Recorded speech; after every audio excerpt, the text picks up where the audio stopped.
All right. All right, all right, all right, all right. I'll wait for folks to jump on here. All right, cool. There we go. I got my baby on board. All right, so we got, get rid of some of this here.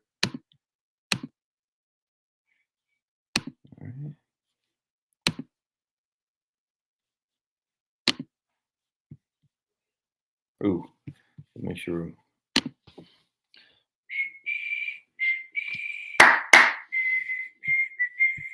Hold on just a second, amigos.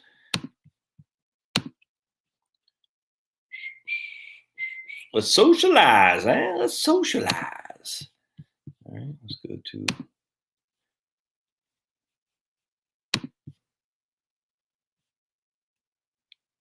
All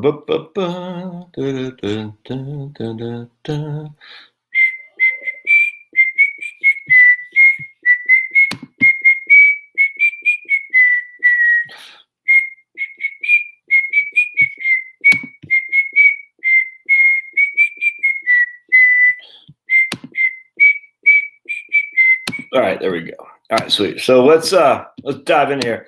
All right, so hey guys, appreciate y'all coming back. I just did, Kim. Thank you. So great question. Yeah, well, it's a follow-up from the live stream or anything else y'all want to talk about. By all means, fire away. I enjoy doing those videos. Like I'll probably do 1 or 2 a month actually, where we're taking a call. Yeah, she made me have tears in my eyes just because it friggin' pisses me off that people like her out there and doing what she's supposed to be doing. And if you only knew where she came from, you'd want to take anyone who touts socialism and freaking you just want to curb stomp them because it's freaking insane.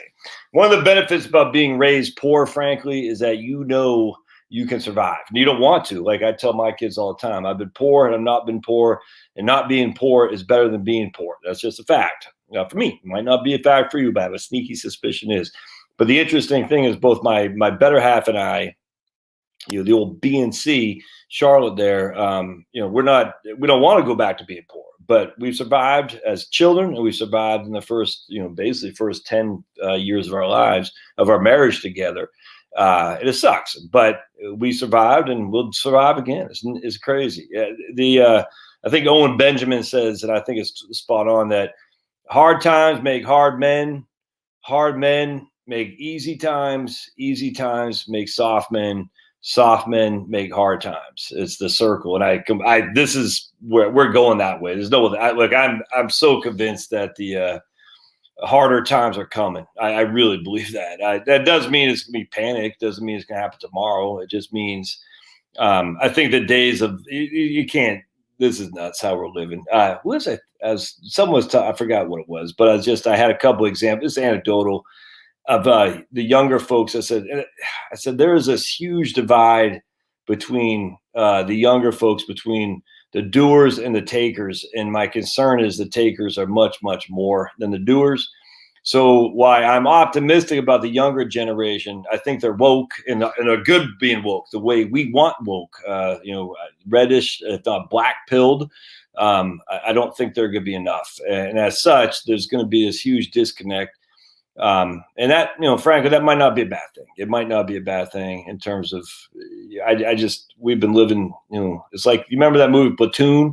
Where what's the name said, America's been kicking countries' butts for so long, it's about time we lose a war. Of course, we would have won that war if Walter Cronkite shut his friggin' mouth in the Tet Offensive. We had the VCs on the run, and we would have saved 300,000 Vietnamese innocent lives to the friggin' commies.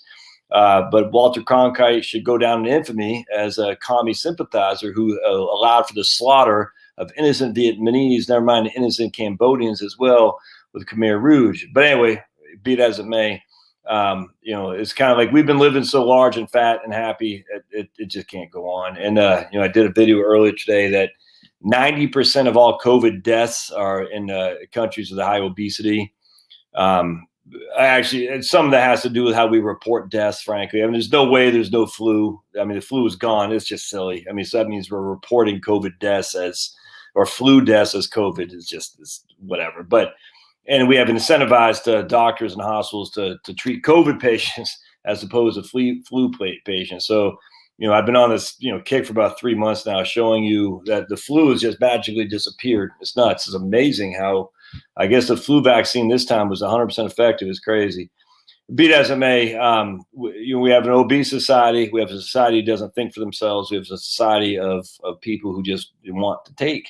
And you got a lady like this that comes up here from a country. She wasn't born in Colombia either. Let me just tell you that.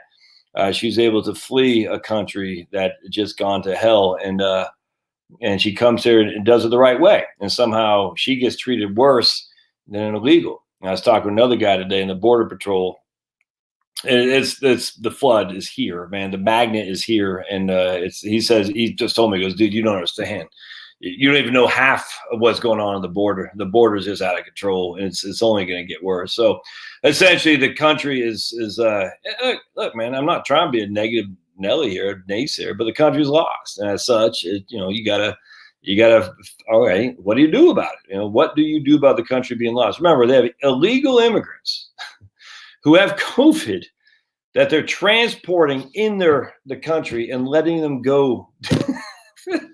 Does that not? If you ever need the reason to recognize this whole thing is insane, is that now we gotta have 3 masks and freaking shields and hazmat suits. But if you're illegal, you can come in here.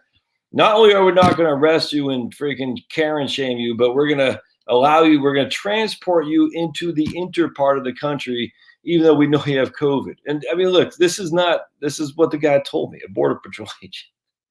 This is happening. I'm sitting there thinking, I was telling this guy, how do you guys stay on the job? He goes, well, let's just put it this way. Morale isn't very high in the Border Patrol. Never mind ICE. It's just not high. So it goes to show you, man. We're getting our comeuppance. We've allowed the left to run rampant, and the left has won. And so now we're soft men bring hard times. That's what's coming. You better be prepared for it, because it's coming fast and furious.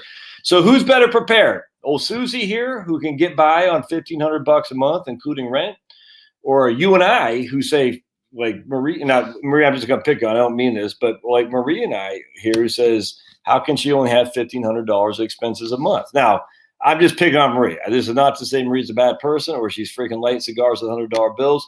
At the end of the day, though, if you're used to spending $1,500 a month to include rent, and you're happy and you feel like you're in paradise, it's all relative. It's all relative. We aren't used to that. Most American citizens born and raised aren't used to that kind of low consumption. We're just not. We're not. And as such, it's going to be a big reawakening. Look, I'm there. I'm telling you right now.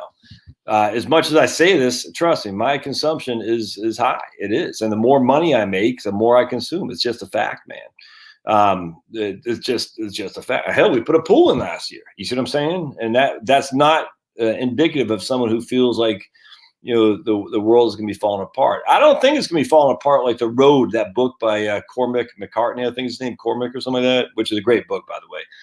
The interesting thing about The Road is that the two dynamics of the woman who comes to rescue at the very end, just read the book and watch the movie, and you'll see something is left out. The most important thing is left out in terms of that woman who saves the kid. A spoiler alert. And it friggin' shows you how evil Hollywood is, man. They left the most important thing out. Anyone know what that is? Anyone read? Anyone read the book, The Road, and then watched the movie? Because if you have, you'll know what they left out. It's freaking sickening, and it should not shock anybody at all. Because at the end of the day, that's the society we're deleting. We're saying, no, we don't need you anymore. And it's freaking nuts. that pissed me off. The other thing that pissed me off was Lord of the Rings, where they left off, where Saruman comes back and is like a communist tyrant in the Shire, and they left that out in the Lord of the Rings trilogy, which, yeah, I get it. You know, that was, maybe he didn't have enough space, but that was one of my favorite parts of the book. The Lord of the Rings thing was when Saruman comes back and runs the Shire as a commie tyrant. And all right, so definitely read the book. The book is fantastic. I mean, it's dystopian, but it's heartbreaking. It's fantastic. It's one of the best books I've ever read. No other way around that. So if you haven't read The Road, I highly suggest you do. Watch the movie. The movie's good. It's good. It's entertaining. That's what you want. But the biggest part, yeah, exactly, Jake. Yeah, when will the rhinos take over? Exactly. I think. So I'll leave it for you guys to read The Road, and then remember when I tell you. So I'm just going to spoil it. A woman comes to rescue the child at the end, and something happens almost discreetly. The woman is wearing something that the child recognizes as a saving grace. It's fantastic. It's fantastic. And I don't know what his politics are. I assume he's Irish Catholic because he's from Ireland, I believe. I don't know what his religion is. I assume it's Catholic, but I don't know that to be true. It might be Protestant, but I don't know. But I don't know his politics. But there's something that just says, it's almost like, and it's not the American flag, by the way, but it's almost like when you're in France and the Nazis are we're freaking about to rape your wife, and then you hear the the battle cry of the Republic coming down the street. You are like, oh, all of a sudden America. Even if you're the guitarist for Rage Against the Machine, all of a sudden America seems like a great place after all, doesn't it? Yeah, me too. I'll take these legal immigrants on any day of the week. And I've always said, look, man, I was talking to this guy today, the Border Patrol guy. He's definitely more hardcore on securing the border than I am. Well, I'm secure on it 100%. I mean, but it's funny. He's definitely more like, you don't understand. Because he lives it every day, you know what I'm saying? This guy does, and I would love to go back and say, look, if you're in Mexico, Guatemala, Honduras, and you want to come here and pick freaking fruit, come on, just like we used to do in the 50s and the 40s, the whatever that program was called, I forgot what it was called, and just go back. Look, man, at the end of the day, like this guy was saying, the illegal immigrant, cheap labor, because the businesses love the cheap labor.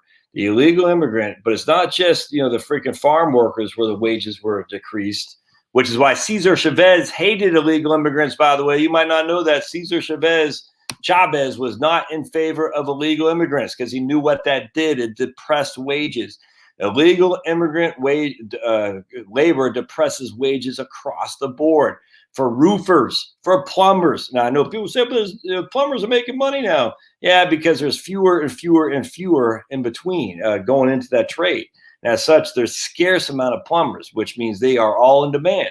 But I'm telling you right now, as more and more illegal immigrants come in, and you can get a job from a basic plumbing job done by the side by an illegal immigrant, if that were to flood the plumbing market, all of a sudden plumbers wouldn't make crap either. I'm just telling you, it's just the freaking way it is.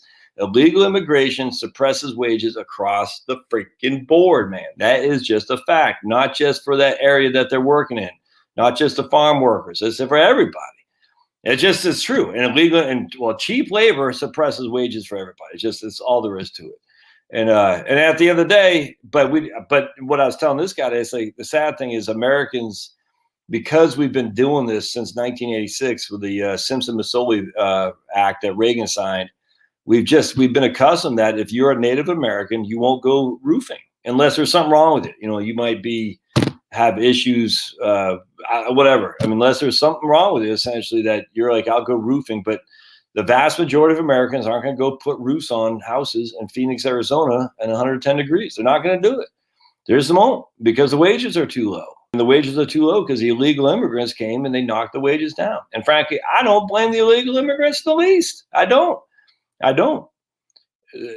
But for 40 years, they've been doing this. And at 40 years, you can't just wake up one day and say, okay, no more illegal immigrants. And then you're going to say, well, who's going to do the work?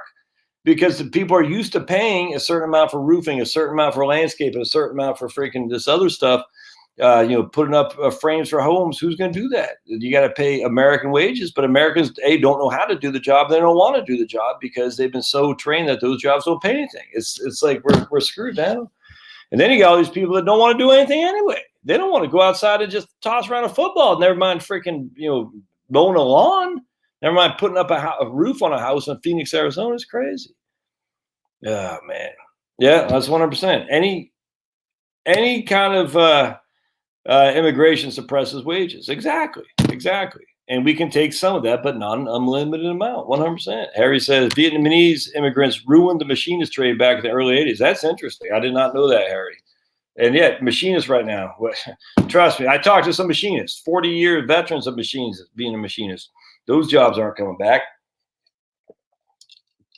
With the CNC, technology plus cheap labor for sure. I think that's 100% right, Jeremy. Now, Rome didn't fall overnight. It was like 400 years or something like that. I think it's going to happen a lot quicker, and I truly do. And I think you think about it. I mean, actually, I want to see if I have this article. I want to share this with you here real quick. Anyway, so let's just go back to. I want to hold on a second. I'm going to find this article for you because it's going to piss you off. It does me. Just a second. All right, so I want to go back to what Marie said about how can she afford $1,500 a month. Yeah.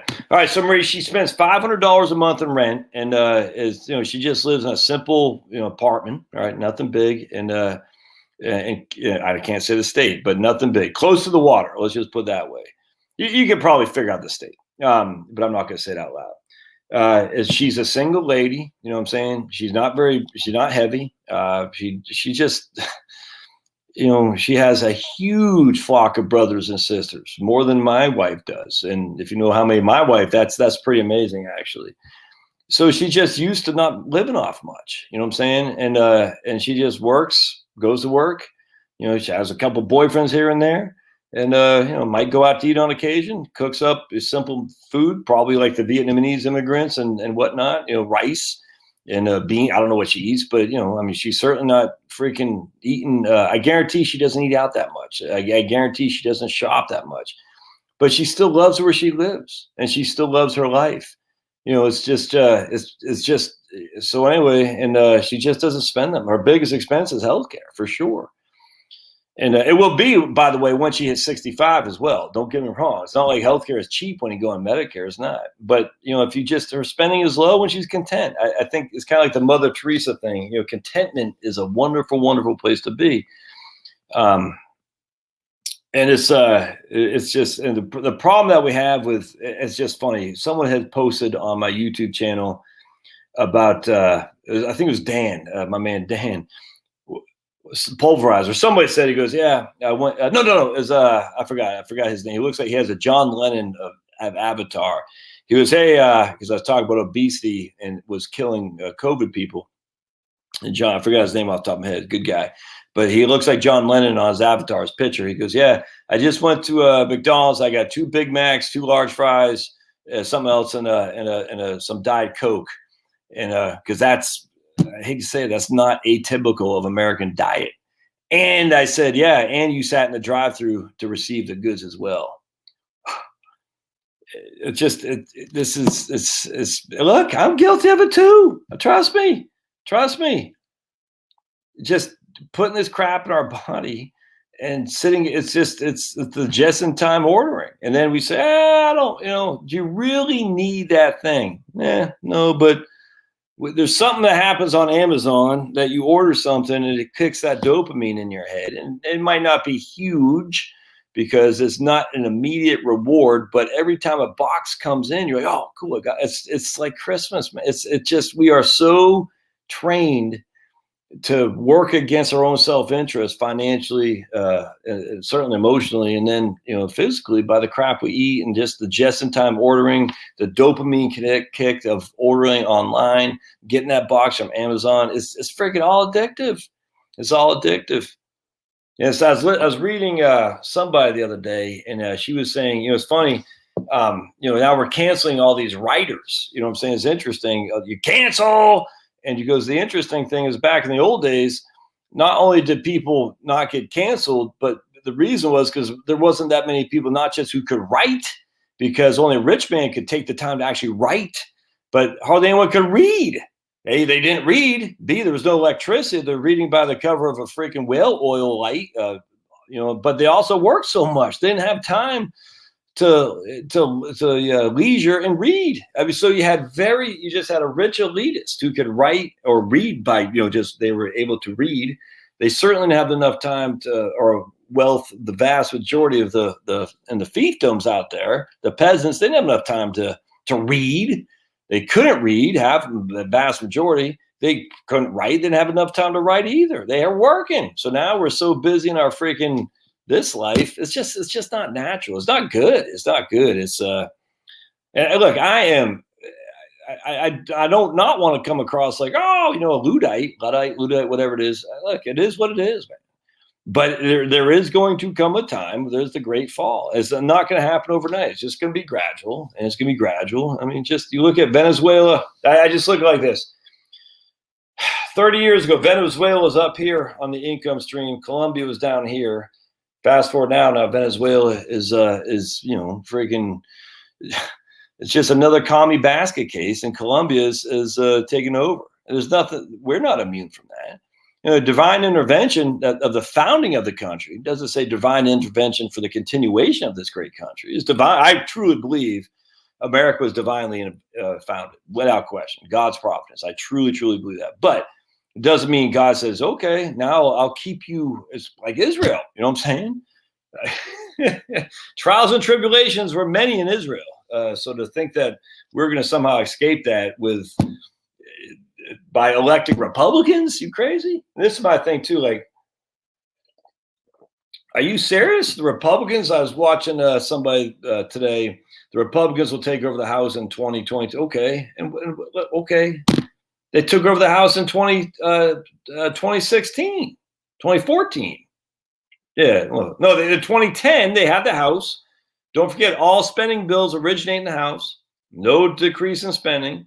They took over the Senate in 2014. All right. So Obama could get nothing through. They had the presidency in 2016. So the Republicans had all this, nothing got done. They still spent like drunken sailors, right? Nothing got done. The cancel culture is still looming large and growing stronger every year. But now we're going to elect Republicans in 2020. Look, I'm, at the end of the day, I'll certainly cast my vote for. I don't know. I mean, I presume I'll cast my vote for the GOP. We shall see. I'm not casting a vote for Rhino. If they come up, like my congresswoman is Lucy McBeth, and she's a clown. She's a liberal, but I'm not going to vote for Karen Handel again. I'm done with that. She's just, that's no good. And how you know that? Because look at Paul Ryan. You know what he's doing right now as we speak. Paul Ryan is fundraising for Liz Cheney. All right, so there's Republicans who have yet, and Paul Ryan will bring the corporate money with him. He'll bring the media elite with him. He'll bring the corporatist, globalist cabal with him, and he will make sure Liz Cheney gets a lot of money to run. And they're going to play the old-fashioned Republican game of freaking, you got the incumbent, and you got a bunch of people who are going to split the anti-incumbent vote. And then you're going to say, is Liz Cheney versus some crazy lefty? Well, I guess I'll go for Liz Cheney. I mean, this is what made Trump's win in the primaries in 2016 so amazing. If you follow Sundance over the conservative treehouse, he said this from day one, is you split the anti-Jeb Bush vote so that Jeb is the last one standing because he was the choice of the establishment. Jeb Bush was. So you have Ted Cruz, you got Trump, you got whoever, Rand Paul. All these guys are vying as a portion of the establishment vote, and they're all going to get a little bit, but at the end of the day, Jeb will get all the establishment vote, and as such, he will win by default. Somehow, some way, Trump was able to solidify and consolidate the anti-establishment vote under him. Yeah, it was breathtakingly amazing, and it was incredible, and it was luck as well as Trump was politically just amazing in that regard. Running the show a little bit different, but as a outsider looking in, freaking incredible. But the typical thing is you're going to have 3 or 4 anti-incumbent establishment going after Liz Cheney and, the Paul Ryans of the world, the Mitch McConnells, and they'll squash them each. They'll each get 10% of the vote, maybe 8% of the vote.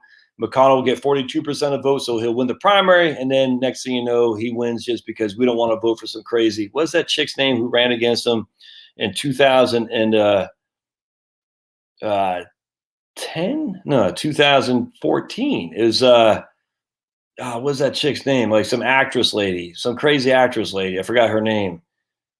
I forgot. And she's nuts. And anyway, I'm a nasty girl. That chick, Ashley Judd. So people say, "Oh, I can't have Ash. I can't have John Ossoff. So I'll go for a freaking what's her name, Kelly Loeffler." And then just turned out to be that John Ossoff won fair and square. But anyway, at the end of the day, it's like the Republicans are good at splitting the anti-establishment vote, and they're good at like, look, if you don't vote for Kelly Loeffler or David Perdue, this will be socialism. Socialism, I tell you. So just vote for us. And you're like, yeah, I'm over that. All right, so don't rely on the Republican Party. Don't rely on politicians. Actually, I'm telling you right now, where you got to get involved, you got to get involved in the precincts. That's how you make the difference. I'll do a video on it one day, how to become a precinct captain. That's what you want. You want to be a precinct captain. That's how you take over the Republican Party, because the Republican, as Trump, look, I always flirt with the idea of a third party. Now that Trump is saying he's not going third party, I completely agree. The third party can't work. So you got to take it over internally, but you can't do it from top down. You got to do it from bottom up. And, you got to do what the Democrats have done. I mean, the Democrats are so far left, but, to their credit, to AOC's credit, to the squad's credit, they took over lefty, just started moving the ball and, just taking charge. And they did it, man. You got to give them credit, and they worked their way out from the urban area into the suburbs. They basically said, we don't need anyone in the rural, even the exurbs. We don't need you. We're going to take over the urbans. We're going to take over the counting of the votes, and we're going to work our way outwards to the inner suburbs, and we'll take over there. And that's enough. And they freaking did it amazingly well. Now, and the Republicans say, well, I got to work, so I'm going to try to get my congressman elected to, my Marjorie Taylor Greene or Marjorie Greene Taylor, whatever her name is. I think it's NGT. I'm going to work for her, and she'll take care of the rest. Trump will take care of the rest. Democrats never do that. They're because they live for the politics. All right, so I want to bear with me just a second. We're going to go to this is a scary article. All right, hold on just a second. If I can find this. Oops. All right, well, we're waiting for the thing. Man, okay.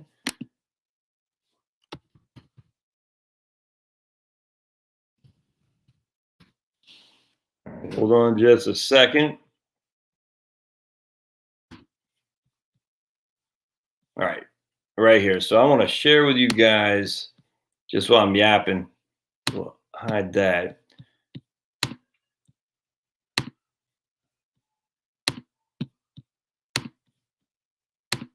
All right, so I want to share with you, testosterone levels show steady decrease among U.S. men, young U.S. men. Nothing to see here, nothing to worry about. And this is from last year. The decline in total testosterone was observed even among men with normal BMI, body mass index. From 1999 to 2016, testosterone levels have declined in adolescent and young adult men, according to results presented at the American Urological Association 2020. Overall male testosterone decline can be attributed to multiple, reasons. The United States has an aging population with older males exhibiting lower testosterone levels. Furthermore, overall population has an increase in comorbidities, including diabetes, which may have caused this testosterone decrease nationally, says the guy. However, most of these explanations for testosterone deficiency may be attributed to age. This time-dependent decline in testosterone has not been investigated in adolescents or young males yet. But there is a testosterone deficiency in young men as well as older. It's not good. Testosterone deficiency has a prevalence of 10 to 40% among adult males. 10 to 40% and 20% among young men aged 15 to 39. these guys, the doctors hypothesize that serum total testosterone levels will also decline in young men. The investigators used national data from the National Health and Nutrition Examination Surveys from 1999 to 2016. During the study periods, 3 different assays were used. However, no, they demonstrated. All right, let's see. After controlling for confounders,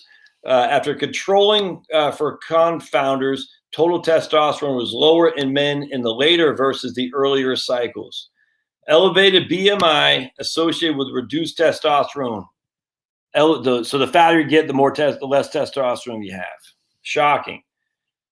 Potential causes increase obesity, BMI variations. And the reason I point that out, decline specifically in young male with increased obesity may lead to an increase in precocious cancer. This is especially worrisome in this young adult age group, as many men feel stigma and are less likely to seek care for the low libido, whatever, I guess their sexual desires and erectile dysfunction. Testosterone levels in young men are used as a benchmark normal for testosterone. This is very scary because generally we think of normal values of testosterone and we treat it based on this age group. This may ultimately lead to an under-treatment of testosterone deficiency.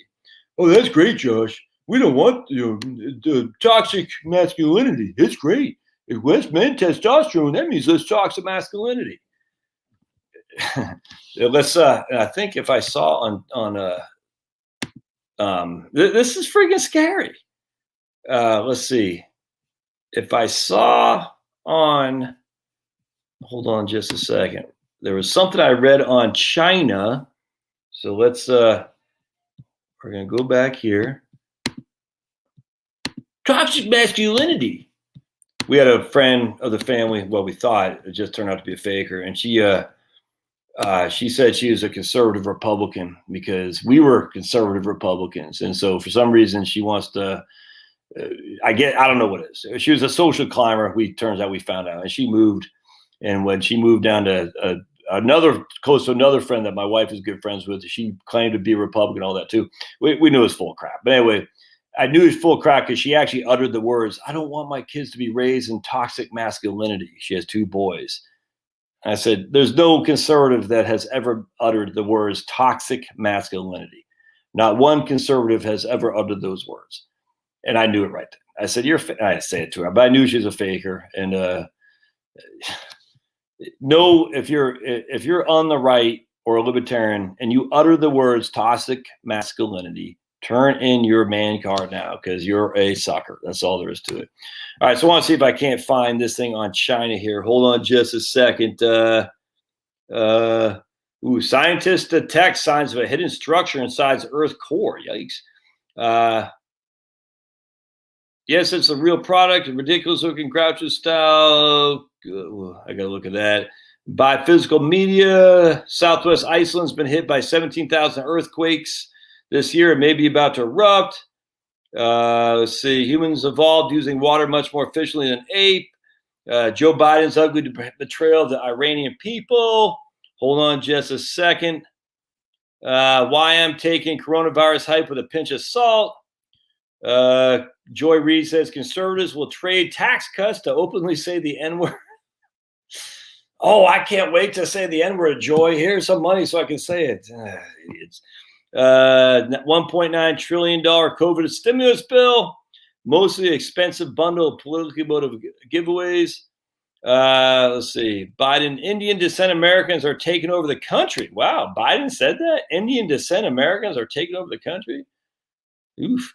What happened? Okay, whatever. Hold on just a second. I want to see the thing on China. Stop saying okay. COVID deaths high in countries with overweight people. Shocking. Can't say that, else I'll get banned. Ethics professor who advises Cuomo caught scrubbing nursing home deaths from a report by health officials. That's fantastic. Baltimore student who failed all but 3 classes in 4 years was ranked in the top half of his class. That's great. Northeastern hires first ever chief inclusion office while hiking tuition 3.7%. Walgreens shutters 10 stores in San Francisco as residents point to rampant shoplifting. Shocked. Shocking. California is lost. Getting rid of Newsom won't save it. Could not agree more. NRA moves to Texas. All right, there you go. Why were you still in New York City? I thought they were in D.C. It turns out they were in New York City. Here's a guy, Clifton Duncan. He's a black guy too, so we got to take him more legit than a crusty old white guy. The black guy said, "Hey, Newsom, gruesome. Which restaurant did you tweet this for?" That's awesome. Because Gavin Newsom, absolutely reckless that Texas is lifting its ban on masks. Texas should never had mask ban. Let's see. Hold on just a second. I got to find this. All right. Book banning in the age of Amazon. I got to find this, man. Democrats just stuck in a $1 billion tax cut. A tax hike on the workers and their COVID bill. Shocking, but the media won't report it.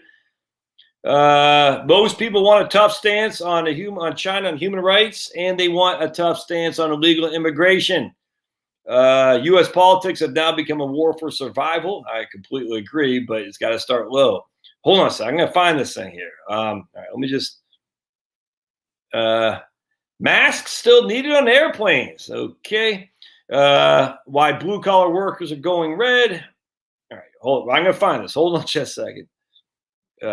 America must replace its failed elites. Yep. A story inspired by Ron Johnson forcing the Senate to read the COVID relief bill won't change the outcome, but it will delay the passage. During that delay, nearly 1,400 Americans may die from the virus. That's from a media person. Oh, boy. All right. Glenn Greenwald. Yep, I'm a big fan of him. I do not a big fan of that clown. Biden moves to fire. Okay, I don't care. All right, hold on a second. We're going to find this because this is freaking scary. So why we are saying toxic masculinity. Oh, man, I guess I'm not going to be able to find this. Fake news and Al Jazeera, shocking, huh? U.S. adversaries. U.S. adversaries. So we're planning to give money. So we're planning to give money to people who are never on reparations. Texas Democratic rep. We are weeks, maybe even days away from a crisis on the southern border. Trust me, it's already here. You know how I know? Because I talked to a border agent today. One of the best things about America's elites are waging class war. That's why we need to revisit the class war. Stop your stupid race war. We need a class war, man. All right. I'm not going to be able to find this. Too bad. Anyway, the point was China is going full force on making men be men. I can't believe I can't find this. Let me just see if I can't. We're going to go to China. All right. Hold on just a second.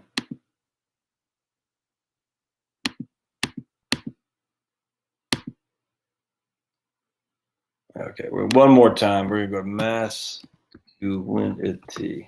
All right, we're not gonna be able to find it. Damn. And there's an article that said China was they're going full throttle on making men to be men, not more testosterone, not less. Scary stuff. So anyway, what are you doing to prepare yourself? That's the issue. What are you doing? I mean, look, I get it. I got a mortgage. I got kids. I mean, but at the end of the day. Do you want your kids? So I was talking. I want to share you guys something. I was talking to a guy yesterday. I tell you, one of the best things about what I do, I want to share. Check this out, man. This guy, I didn't know. And I'm from Virginia. I mean, I'm from Maine, but I lived in Virginia when I was in college, and that's where I met my beautiful. But check this out. All right, so I do think I'm not anti-college. I'm anti-liberal. It's not even liberal. It's freaking. I'm anti the totalitarianism of universities anymore. But there is a new school, 20 years old in Purcellville, Virginia, which is out in Loudoun County, called Patrick Henry College. I'd never heard of this. I talked to a guy who worked there the other day, man. Freaking, it is like the he called it the Christian Hillsdale. The Christian Hillsdale, they do not accept federal funds like Hillsdale. They do not accept federal funds. And yet it's only, they got like 400 kids or something like that, and yet it kicks butt and takes names. 4 of their graduates were Supreme Court clerks.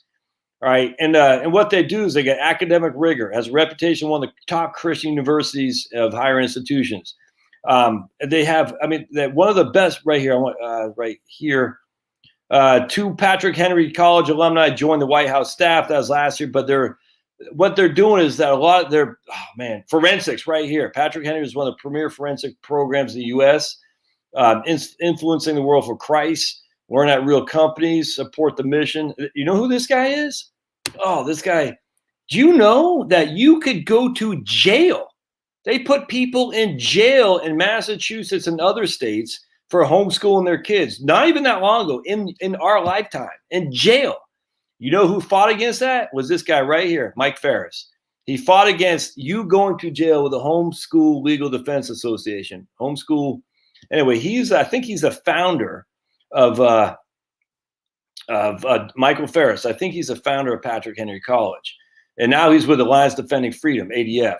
Anyway, that guy, he ran for lieutenant governor in Virginia in 1992. And I remember I had a sticker that said Mike Ferris for lieutenant governor. I liked him more than I even liked George Allen. And you know, he did not win lieutenant governor. He came close, but he didn't win. But George Allen won governorship in 1993. But he's actually gone on to do, this is where politics, man, losing politics isn't the end, because Mike Ferris went on to do great things. He and his Homeschool Legal Defense Foundation fought against the Nazis that were putting parents in jail for homeschooling their children. The teachers' unions you think the teachers' unions are bad. Now they are, don't get me wrong. But there's a homeschool, there is a charter school, there's a school choice thing that has happened because of people like this guy right here, Mike Ferris. And that guy looks familiar. But the point being is there are alternatives to freaking the craziness that's out there. And so anyway, I was telling Chloe about it. I said, it's not even that expensive to go here. Now, they're going to need money. I'm telling you right now, places like this need your money. So via your will, with a QCD, qualified charitable distribution, or just a donation, or have a speaker if you're part of a local group, whatever it is that you say, hey, I need a speaker. They're in Hillsdale. I like Hillsdale too. Don't get me wrong.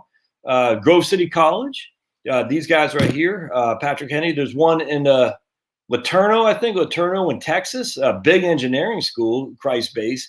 There's a lot of good alternatives to the crap that we're seeing, but they need funding because, you know, I think Laterno might take money from the feds, which means they have to have some, they got to capitulate in some regard. But the battle is waged, but, you know, it takes money to wage the battle. And the liberals, because they have so much money, because a lot of liberals are trustafarians. You know, they get, you know, like the Warren Buffetts of the world make all the money, they give it to their kids, and their kids are big lefties. What's that lady's name from Jeff Bezos' wife, Meredith or Mackenzie or something like that? Just trustafarians, you know what I'm saying? I mean, and I think Bezos comes from money too. At the end of the day, a lot of these people, these liberals, you know, their dad ran the company, their mom ran the company, you know, and they just left with billions. The Walmart lady, whatever her name is, the Disney, the heirs for Disney, all libs, because they never had a sweep before or friggin' lift a shovel, and so they got money to burn, literally burn it, and they do by sending it to commie organizations, fronting as non-government organizations. Our side, we're more just middle and lower income class, so we don't have that kind of scratch. But if you have some disposable income, man, you got to be looking at some of these schools, some of these places to fund, because they're people, we got to have a change. But it's got to start with critical thinking. So what's going to happen is you're sending your kid to the slaughterhouse at these quote liberal arts higher education, and they come out as just Nazis. Is all there is to it. They're coming out as woke Nazis. It's sad. They go in righteous, they come out not righteous, and some stay good, true, but not that many. I mean, it's you know, Satan's got his tentacles in these places, but they're all alternatives, and you still got to get people trained in critical thinking. I'm telling you, it's I'm not anti higher education, because my education at George Mason was wonderful. I will tell you that right now. Now, George Mason Economics program is where I went, which is, you know, one of the top 3 Austrian schools of economics out there. And it's very, I mean, you cannot go through there by just kissing the professor's butt. You read and read and read, and you have to study. It's crazy. So by hook or by crook, I landed there. You know what I'm saying? I like to read before I went in, but a lot of kids don't like to read anymore, and they just go in, they do what the professor says, and next thing you know, they come out as environmental woke lunatics. But there are alternatives, but they need funding. So Patrick Henry College in Northern Virginia, and the total fees and tuition, room and board is like $28,000. That's it. And that's not bad, man. That's not bad for a school that's private, that doesn't accept government money. 28,000 in Northern Virginia. I was like, hell, to kind of assert that your child doesn't become as a Nazi, as a woke Nazi. I think that's cheap money. I do. And that I get it. It's not cheap. I grant you. But if you got a kid and you're looking at 20 or 30,000 a year anyway, why not look at Patrick Henry College? Laterno in Texas, for engineering. That's one of the best engineering programs in the country, is my understanding. And they're completely about Jesus. Grove City College, economics, completely about Jesus. You see what I'm saying? And now these schools, you're going to have to pay some, but it's not as much as you think. It's crazy. So anyway, you got to engage the battle. So going back to Mike Farris lost the lieutenant governor. George Allen won. Now, George Allen did some wonderful things. I'm telling you right now. And some things that's, stayed true. One of the things he did, he got rid of the stupid 1 gun a month thing. And he got rid of the 1 gun a month and the waiting period. And that started the collapse of the gun control Nazis. And they've been trying ever since. And they're going to try more and more and more.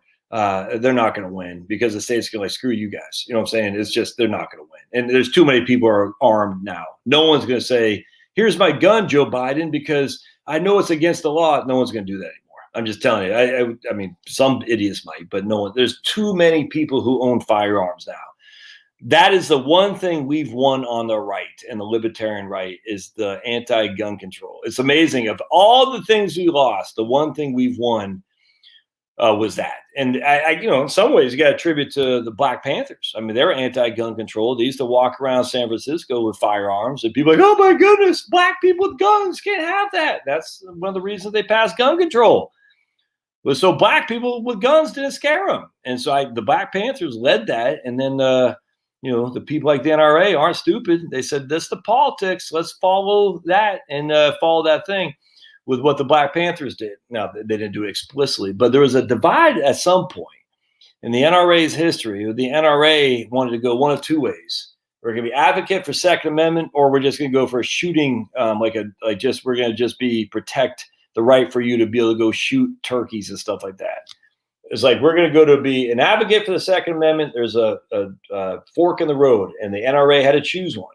And there's a lot of the old school NRA guys who said, nah, we just want to shoot geese and shoot turkeys and stuff. And, we'll lock up our firearms. And the other side said, nope, we want to make sure we're advocating for the Second Amendment, because if we capitulate on the Second Amendment, we'll never get it back. A la Australia, Canada, England, the whole thing.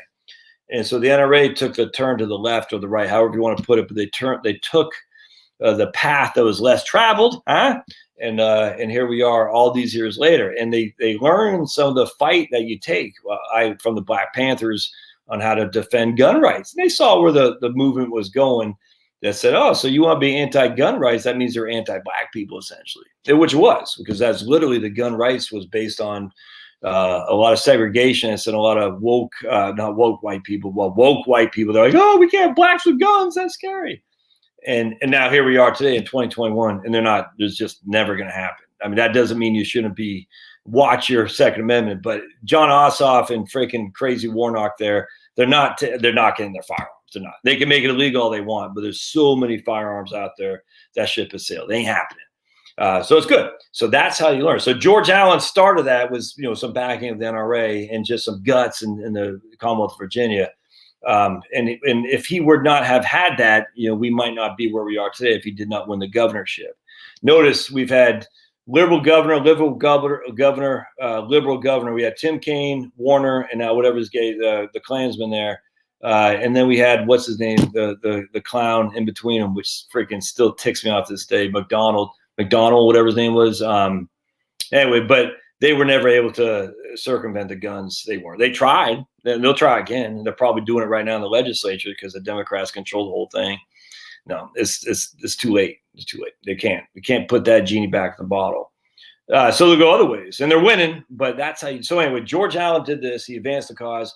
Michael Ferris, under the cause of darkness, was doing his thing with school choice, homeschooling, charter schools, and he was advancing the cause too, even though he didn't win politically. I hope that makes sense, because it takes both sides. You got to get some local politics, and you got to get some by winning seats, and you win seats by appealing to the voters. Crazy.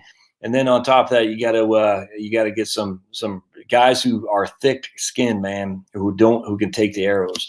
Like my man Turtle Boy, Aiden Carney over at Turtle Boy Sports, TB Daily News. We put off our interview for him. In fact, check this out. We're going to interview him next Monday as opposed to this coming Monday, because this is what you got to do to save this country. Is you got to engage the battle. And so I'm going to show you my man Turtle Boy. He some of it is pretty white trash stuff in terms of what he taught. Like this guy right here. It's funny. It kind of bores me, but some of it's he's canceling people. So here is he's going to debate this guy on Monday night on a live stream. A literal Everett High School vice principal who is wearing a Che Guevara T-shirt. If I can show it to you. There we go. This right here, biggest racist you could possibly find. He's literally wearing a Che Guevara T-shirt. Apparently, he never read the Motorcycle Diaries by old Che Guevara and how much he hates black people. Because if you're pro-black and you're wearing a Che Guevara T-shirt, something ain't clicking up in that lump of coal there, bud.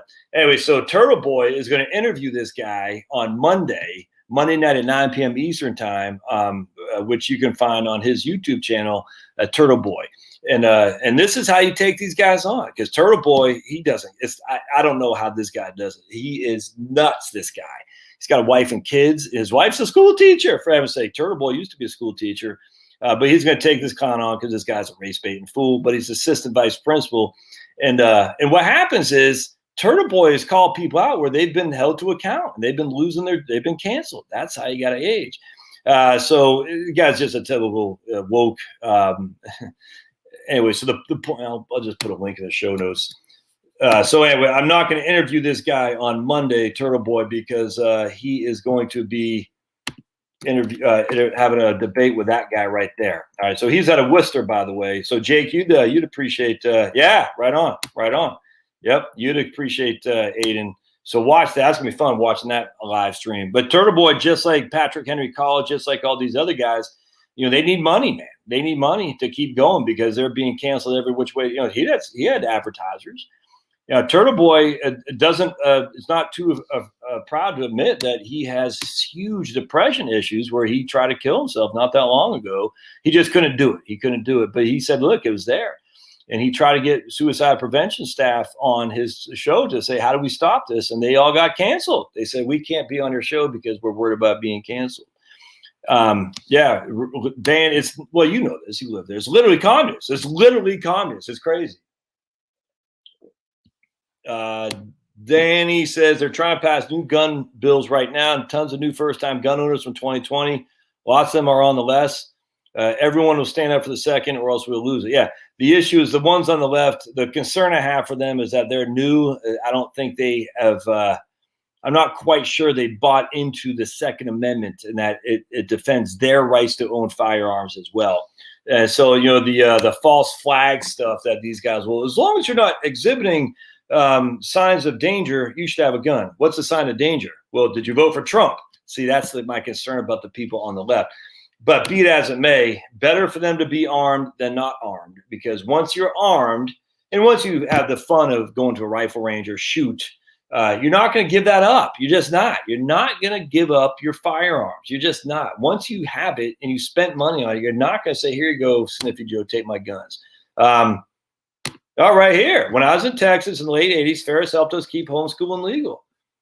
Yeah, man, crazy. Yeah, exactly. Need these strong conservatives, never let up. 100%. Yes, right here. He broke a story that caused the Massachusetts State Police Colonel to retire. He also got a legislator just recently to hang up his boots who literally wanted to make it hurt for businesses that did not enforce social distancing and mask mandates while people were eating in their restaurants. And the irony of it all is someone took a picture of that guy at an alcohol place without a mask on, and Turtle Boy called him out, and that guy had to resign. It's just dudes. I don't know how that guy does it, because he goes after some real bad people, and I was like, dude, how do you? I don't get how he. I mean, some of these people. He's not just going after politicians. Some of it is just the worst kind of scumbag out there. He's calling out, and it's yeah, like. Woo, and he's got kids and a wife, and they all know where he lives. And yeah, he does it. I'm like, how the hell does he got the guts to do that? It's nuts, because all it takes is, like the IRA used to say about Maggie Thatcher, all it takes is one time and you lose, Maggie. So we can try 1,000 times and we don't succeed and you win, but all it takes is one and you lose. And that's where they're talking about assassinating her. It's crazy.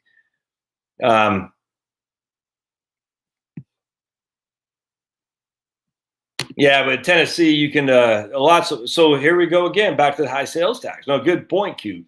So Q Humor says Tennessee is a good place except for the high sales tax, but that's where if you don't consume that much, you don't have a high sales tax. I just tell you, it's the consumption. It's the consumption that drives this.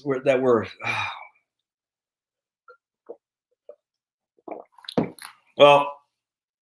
So if we don't consume as much, we won't pay the sales tax as much. Or if you grow your own or you barter and things of that nature. I mean, that's where we're going for sure. And look, all these people say these localized grids of electricity. I love the idea. It'd be fantastic to have local grids. I think it's fantastic. I think it is. I'm not quite sure that's going to ever come to be. But with that said, one way you can start to localize your grid is to get solar PV panels. I mean, can we stop this idea that PV is going to solve the world and win? It's not. But for your own usage of electricity, remember, electricity is just a subset of energy, just for the love of the good Lord.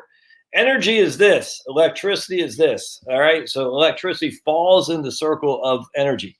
So can we stop this ignorance that say, solar and wind will take over our energy needs? It's such a freaking fallacy, because it's ignorant people who don't know what the hell they're talking about, and yet somehow they have a mic. It's dumb. But with that said, for me to run this LED light right here, right? This is right here. I got an LED light. I think it's a 15-watt LED light. All right. So if I were to run that all day long, we take our trusty calculator, we times 15 by 24 hours. That will make, I will use 360 watt hours. So 1/3 of 1 kilowatt hour I will use to run this. And I'm not going to run this all night long. But you see what I'm saying? So that's easy to generate with solar, photovoltaic, and a battery bank.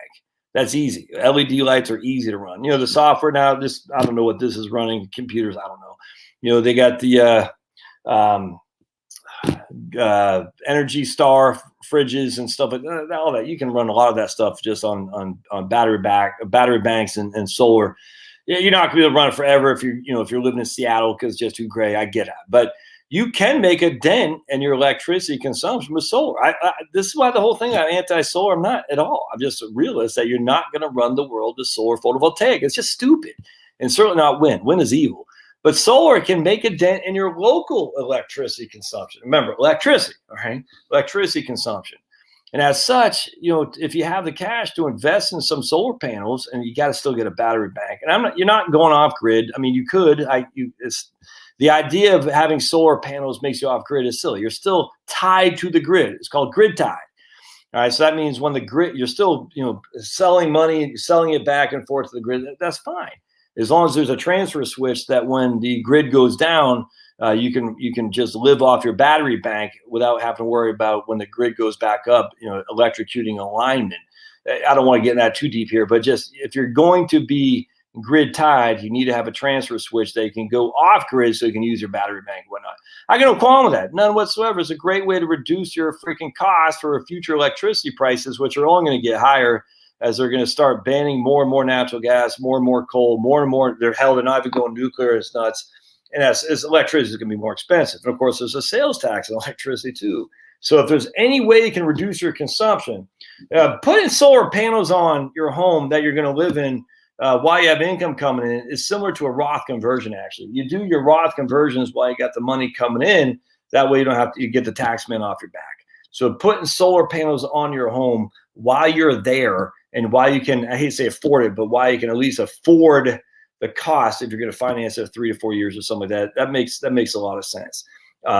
Waiting until you're living off $24,000 a year in retirement, I'm not sure that makes a lot of sense there. We want to be able to pay for that while we got the cash. But then, your panels will generate a certain amount of electricity that you use. That's a fact. And if you're lower consumption because your kids are out of the house, you don't use hair dryers, for heaven's sake, you know what I'm saying? You can really reduce, and if not meet your need with your electricity, a lot of it at least, with your solar panels. I got no qualm with that. You don't want to heat your house with solar panels. That's just stupid. It's not going to work. I read anyone from Colorado here? Anyone from Colorado? I had heard that Colorado, you cannot have a wood stove in Colorado because they're worried about the forest fires and stuff. Is that true? I heard that. I was like, holy. So we're watching, I told Charlotte today, I was watching my man Nick Johnson, who does all the unboxing states videos, and he did unboxing Colorado. And I said, in Colorado apparently has the third most sun of any state other than Arizona and I think Nevada. I said, hey, babes, Colorado, lots of, because she likes sun, is dry, sun. And I said, we can smoke some ganj too. We don't smoke ganj, but I said, hey, maybe Colorado on the retirement horizons, lots of sun. And as she was watching House Hunters Colorado came up and said, no, House Hunters Netherlands. And the chick was from Colorado there, and the guy in the Netherlands had a wood burning stove. She goes, oh, we can't have those in Colorado. It's illegal. And she goes, there you go. It literally happened within like an hour's time. She goes, there goes Colorado. I said, you can't have a wood stove in Colorado? Stump Rod, are you saying that's true? Is that you saying that about Colorado wood stoves?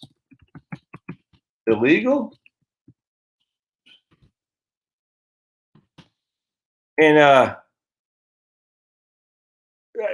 I mean, Jeremy, they're not, no way they're illegal in Maine, right? Oh.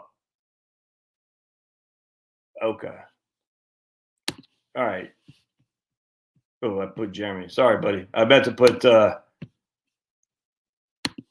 any states wood stoves are illegal. Anyone know?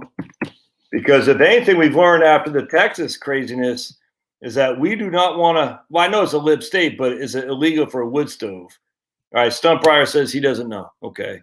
Is that his buddy's mountain property? He has a wood stove. Okay.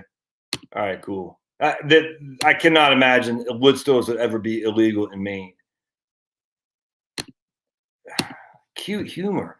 Did you not see what happened in Texas? Buddy. Pull your head up, man. I know you ain't that bright. I mean, I know you're not that stupid.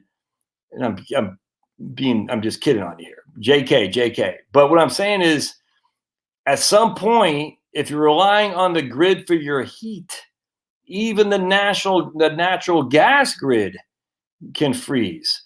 I grew up in the 80s too, man. Well, I actually grew up in the 70s. So you need to have, okay, Pulverizer says the use of wood-burning stoves and fireplaces on an air quality action days, unless the wood-burning stove is the primary source of heat. Yeah. The issue is what happened in Texas. Natural gas stopped. Now, natural gas still provide the bulk of the electricity when all is said and done. That's fact. Coal, nuclear, all that stuff, it was all down. It was all down. It wasn't just wind, and the windmills are just wind. Can we just admit wind farms are stupid? They're just a joke. But you need to have a wood stove to heat your house if everything else falls. And I'm just telling you, I'm not talking to cute humor, I'm talking to everybody. If you think you can just turn on your thermostat and get heat because you have natural gas, you need to have me too. I always thought natural gas, as long as I had a way to turn the fan to pump the gas through the vents, that'd be fine. Well, it turns out that wasn't the case because the natural gas in Texas froze. You see what I'm saying? And I mean, so what other things and we heat our house with natural gas because natural gas is awesome. But how is it going to heat your house, man?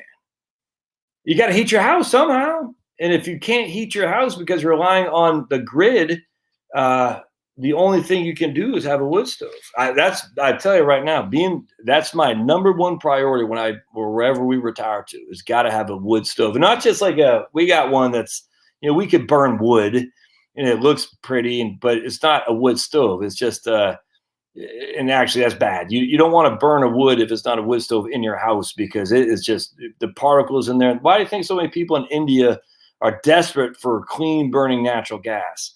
If not coal, if not nuclear, because they burn in China, in Africa, because they burn wood in their homes to heat their homes and cook their foods, and it's not properly ventilated. And as such, all those particles go into people, and it's literally the worst air pollution there is, and it kills them, man.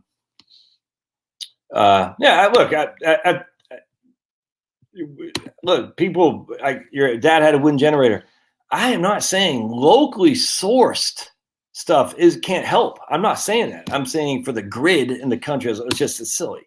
And this is where, right on.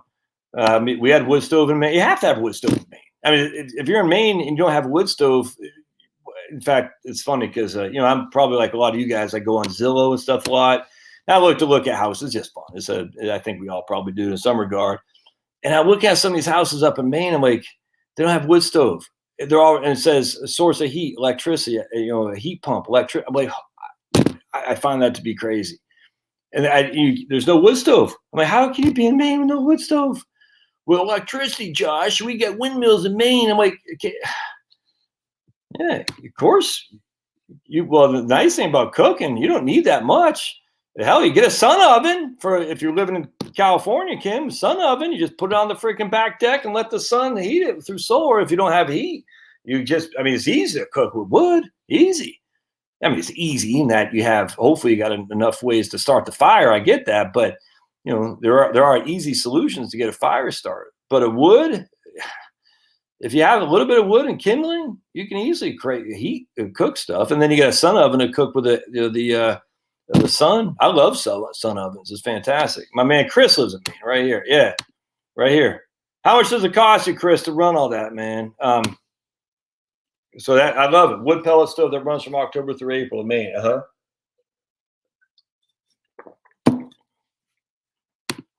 I don't know if I agree with that, Darren. I think having some solar photovoltaic, I do think there's a benefit to that, frankly. If rooftop, if you can get ground, that's even better. But rooftops to start. I think that in terms of ROI, I think that's a case we made that if you were to invest in rooftop panels, that'd probably pay off.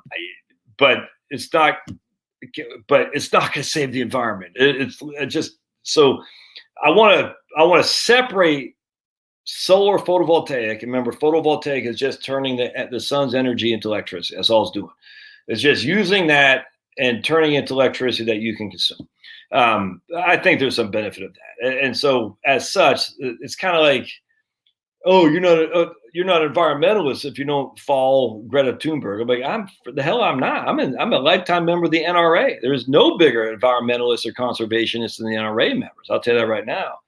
But it's sad that you have to be, a Sierra Club, a World Wildlife Foundation member to be an environmentalist nowadays, or commie, watermelons. But LED lights do pay off by and large. That's for sure. Jeremy says it's just oil heat. Yeah, well, that's another thing you'd want too. Some kind of, what they call them, a pig. I've never had that. Well, I guess we did have oil in Maine. When I was living in Maine, we did have oil, and that's where when my mom couldn't afford it, we had an electricity stove. That's what it was. So when we had a wood stove. I can't remember why we didn't use the wood stove actually. I just remember coming home from school and be freezing, and she couldn't afford the bill for the oil, and then she said, "Turn on the oven and open the thing." That's how we'd heat the house if the electricity was even working. And then, but I don't know, we had a wood stove. I wonder why we weren't using wood. I can't remember, but I don't know. But we did have a wood stove. I remember it like it was yesterday, as a matter of fact. Maybe because I was a kid and she didn't want me starting the wood stove by myself. I don't know. I don't think that's true. I remember doing it as a child, but anyway, I remember. So what would happen is we had oil, but if we couldn't afford oil, there would be none, and then we'd have to open up the oven and open the thing so it would heat for some regard. That's if the electricity was on, and then we'd have to use the. And I just don't remember using the wood stove. Well, that's odd to me. Anyway, Yeah, my parents told me used to burn coal in their South Philly row home. That'd be a decent fallback. Yeah, coal is fantastic. But you know what stores the best? Nuclear, uranium. I'm sure I shared this with you before, but check this out. Uh, the amount of coal, I forgot what it was. But anyway, if you fill the Yankee Stadium up with coal, I forgot how much, how much energy that is stored energy in there. I just can't remember. But the same amount of uranium to have the equivalent of that Yankee Stadium filled from top to bottom with coal, you just need one golf ball size of uranium. Is that nuts? And of course, that how many solar photovoltaic panels would it take to equate that coal in Yankee Stadium is probably infinite. But I said, man, that's crazy. So one golf ball of uranium would equal the amount of stored energy as filling Yankee Stadium up with coal, compared to solar. I want to see if I, yeah, and I tell you, yeah, they can always attack the electrical grids. And I'm not even talking about EMPs and stuff. I'm just talking about good old fashioned, just dirty warfare. I mean, we don't hear about it, but what was it like in San Francisco? A couple, I think they're Muslim extremists, if memory serves. They were caught scoping out, one of the, I don't know, the transfer out of whatever it was, some kind of substation or for whatever. And they were caught, and no one made a mention because they didn't want to come across as Islamophobia. But I remember reading that. I was like, whoa. I think actually Ted, what's his name? Ted Koppel, because he had written a book on this. I think he might have made note of it. And, he was a big lib news reporter. And I said, if Ted Koppel is talking about that, means it's legit. And I said, that's nuts. And no one's talking about it. I said, so what else is going on? Not just with Muslim. It could be anybody. It could be right wing. It could be white supremacists who voted for Donald Trump. Could be out there trying to ruin the grid. But certainly not like we have a well-protected grid. That's for damn sure. Jeremy says, how can you carry your arms is of no business of the government. Yeah, well, welcome to the world, man. Lots of stuff aren't of business of the government. Yeah, they want to make us smart cities like China, where we have social credit score. Yes, indeed.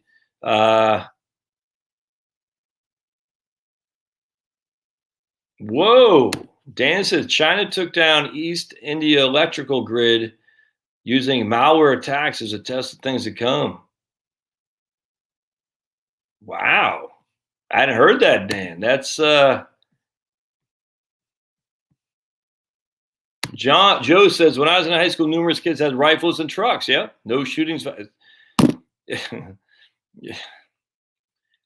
Poor people are going to be killing people because of guns. How insane that is. Actually, I was watching, going back to my man Nick Johnson, who I like, and I think he's probably conservative if he were to be honest with it. But he said a couple of things the last couple of videos that annoyed me.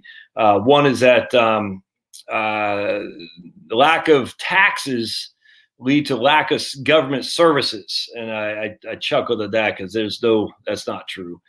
Some of the biggest towns have huge taxes and the worst government services you could possibly find. And then he said a lack of school spending per capita led to poorer schools in terms of performance. I said that's not true either. Tons of cities have huge per pupil spending per capita with some of the worst schools out there. So I chuckled a little bit at old Nick, and I like Nick Johnson. We've emailed a couple times back and forth, but you should follow his YouTube channel because he's good. He's funny, and he's a good guy. But I said, it's just some of these false things get into the society that everyone thinks is true. It's just not. Did my tax a couple weeks ago got a $644 refund. First refund in 30 years on purpose because she paid each year $600. Was that $600 stimulus that I needed to use? 600 was the December stimulus that I needed to use 2020. Yeah, I'm not following that.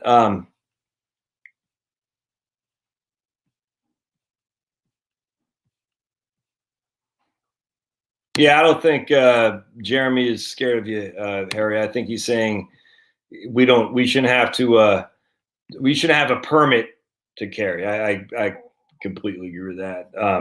But it's a step in the right direction for sure.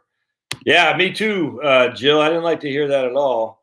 Yeah, the EMP stuff, I don't really want to go down there too much. But, if you want to read 1 Second After by it's a great book, talks about EMPs, 1 Second After by, I got the book back there. William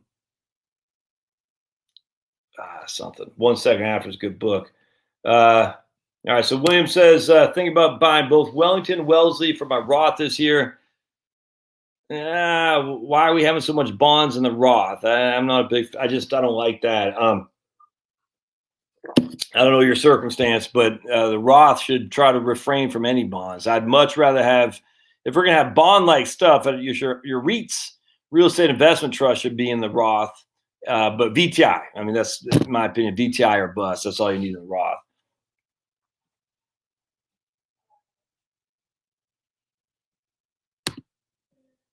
Well, 1 quart of wood is about $200 to $300. That's not bad.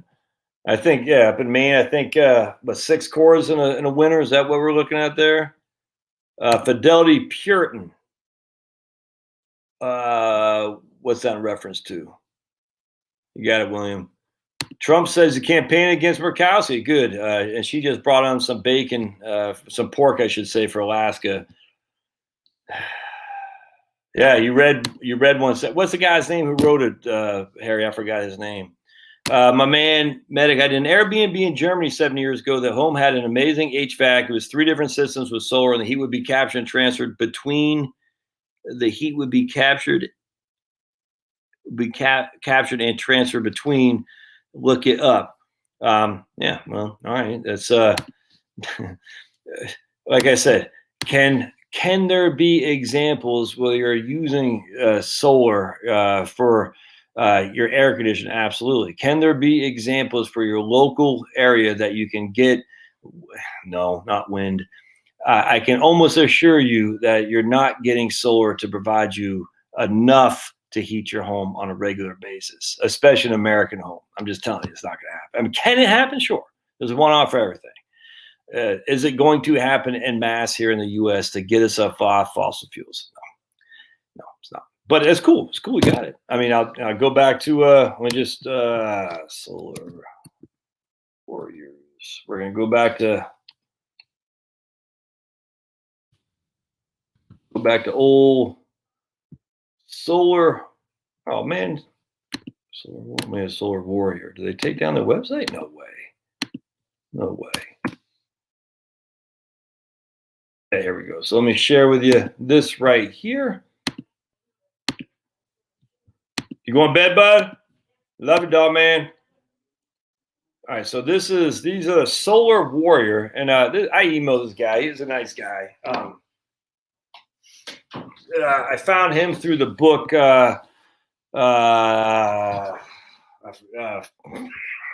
Sustainable Energy Without the Hot Air, and I'll talk about David McKay, who's since passed, but but that is their array right there.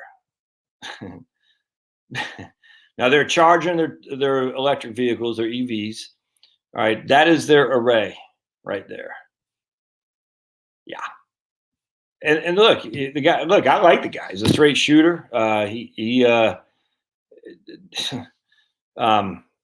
he keeps his stuff up. He keeps his system status right here. And our fight with PG&E. It's this goes back a long time, but anyway, so he keeps it up. Output during the last 40, and he lived in California, I think Southern California.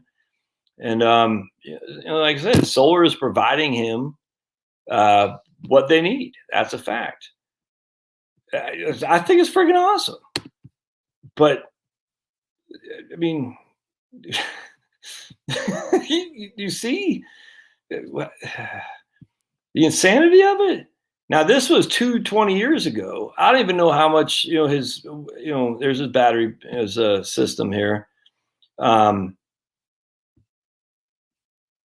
think it's fantastic, but all it takes is one picture to realize those are people right there. And here's a solar array.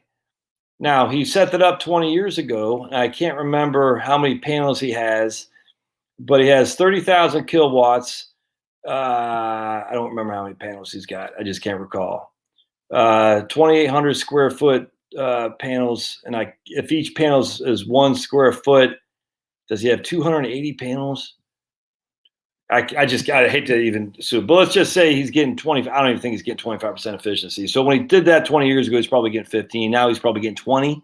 But he had to upgrade them to get increased efficiency. Remember, so panels only last 20 years, man. These aren't renewable. This is not renewable. Solar panels are not renewable. But look, I love it. I think it's fantastic. I wish, again, I mean, I got no qualm with it, but the reality is people are not basing their understanding of renewables and reality. Solar panels are not renewable. They're not. And that's why I ask all the time, how many solar panels? And no one has an answer because no one knows, because it's an insane amount of energy. How many solar panels does it generate to create 1 solar panel from scratch? And this is kind of going back to my question I asked on the YouTube channel and on LinkedIn. Can you live just 1 hour without fossil fuels? And the answer is no. I mean, you literally could. I get it. We all could. But it's not what people think. It's not. And the same thing with solar photovoltaic. They're not renewable sources. They're not. And if they were, then answer me this. And no one can. I don't care if this freaking physicist, whatever. How many solar panels does it take to create 1 solar panel from scratch?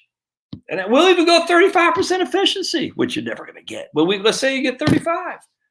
I don't care. We'll give you an unlimited budget. How many solar panels does it take to create 1 solar panel? It's not. Yeah, EMP.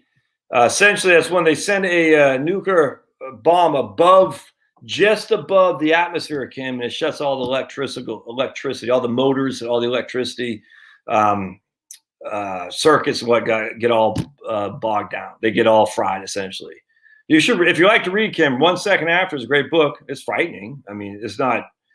It's actually interesting because what happened in 1 Second After, it just goes to show you how the jobs that we normally do that are highly valued in American society today have no value whatsoever in real world. And what happened? The one thing that stuck out is Bill Fortune, I think it's Fortune. We'll find it. So anyway, so what happens is he talks about a lady. So he's in Virginia, North Carolina, over by Asheville, and it's interesting. We'll bring up this book, and yeah, here it is. It's a great book. Share.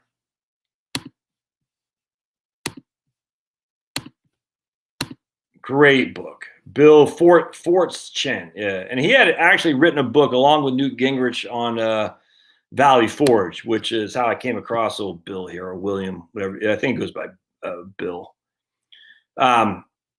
Post-apocalyptic, apolitical, whatever it is, thriller on the after effects of the United States after suffering a terrifying terrorist attack using an EMP, electromagnetic pulse weapons.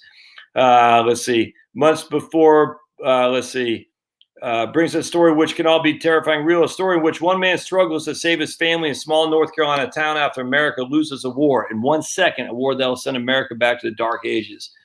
Months before publication, 1 second after, it had already been cited on the floor of Congress as a book all Americans should read, as a book being discussed in the corridors of the Pentagon, as a truly realistic look at the weapon for EMP and its awesome power to destroy the U.S. literally within 1 second. Actually, it's pretty interesting because if we go to Ted Koppel, now Ted Koppel is not a right winger by any stretch of the imagination. He had written this book 2007, 2006 called Lights Out, a cyber attack, a nation unprepared, and citing the aftermath. 2000, I thought he wrote it or before that. And New York Times best-selling investigation, Ted Koppel reveals that a major cyber attack on American power grid is not only possible but likely, that would be devastating, and that the U.S. is shockingly unprepared. It's 100%. This is Ted Koppel. He did the research from a lib. All right. So, in fact, as former chief scientist of the NSA reveals, China and Russia have already penetrated the grid. And going back to what Dan just said about the attack on with malware without even the EMP on the India grid is freaking scary. And a cyber security advisor to Obama believes that independent actors from hacktivists to terrorists have the capacity as well. It's not a question of it, it's a question of when, says Commander Lloyd Austin. I think isn't Sniffy Joe? I think Lloyd Austin is part of the Sniffy Joe thing. Anyway, in the absence of government plans, some individuals and communities have taken matters in their own hands. Okay, but he talks about Mormon Church. Why? That's all good. And it just, you can't. The point being is that we have a nation that is run by Maroons, that a nation that is too geared up into worrying about cancel culture. If you said something that was toxically masculine, a nation that's canceling people left and right, and a nation of obese people that are scared of their wits of COVID. And China is going the exact opposite, and China is the enemy. That's just a fact. And that doesn't mean, China, look, we are the biggest trading partner with China, so they don't want to take us down in one fell swoop because, how are they going to get their money? They get their money by selling us cheap goods. But it doesn't take a rocket science to figure out that America is getting weaker by the day. And it has nothing to do with military might. It has to do with just the capacity. We are getting fatter. We're getting softer. We're getting slothier, becoming sloths. And we're losing our skill set. There's just no other way around that. Anyway, so going back to 1 second after, something stuck in. So we had this lady who was driving back to Charlotte from a sales call in like Asheville or something like that. I don't know. She was like pharmaceutical rep. I guess I can't remember, but most women pharmaceutical reps are kind of cute and whatnot, he had her like kind of cute, and then the 1 second after thing happened, and she was stuck on the highway because the cars worked anymore, and her cuteness was quickly no longer an asset, if that made sense. Other than, if you know what I'm saying, it was an asset for marauding bands, but it wasn't an asset in terms of being able to live in a normal society. What I mean by that is, other than being used and abused by marauders, her cuteness that she had relied on to kind of be upper elite, it was no longer valuable. It wasn't, and she would. It was sad because you're sitting there thinking that's if we go back to, even I was reading The Savage Continent.